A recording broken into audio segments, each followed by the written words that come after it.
Russia's new law, punishing online searches for extremist information. Imagine being fined for searching the internet for information your government deems extremist.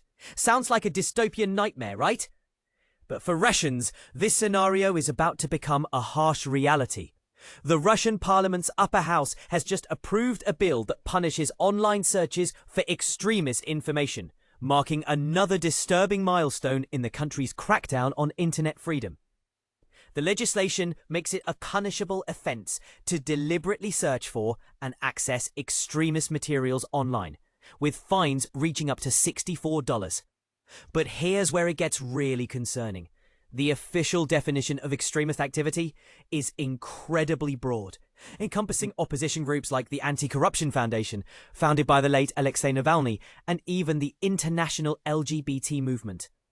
This raises serious questions about the government's true intentions and the potential for abuse. But how will authorities actually track down violators? That's the million-dollar question. Officials claim that ordinary internet users won't be affected, and only those who methodically seek outlawed content will be targeted. However, they fail to explain how they'll differentiate between the two. It's a worrying lack of transparency, especially considering the Russian government's history of exploiting loopholes to silence dissent.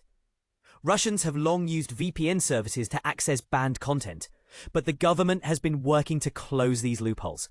The state communications watchdog has been using technology to analyze traffic and block specific VPN protocols, making it increasingly difficult for citizens to access information freely. This latest move is part of a larger crackdown on dissent that began in February 2022, when Russian troops entered Ukraine. Since then, online censorship and prosecutions for social media posts and comments have skyrocketed. Independent news outlets and rights groups have been shut down, labelled as foreign agents, or outlawed as undesirable. Hundreds of activists and critics of the Kremlin have faced criminal charges. So what does this mean for the future of internet freedom in Russia? And how far will the government go in its quest to control the narrative?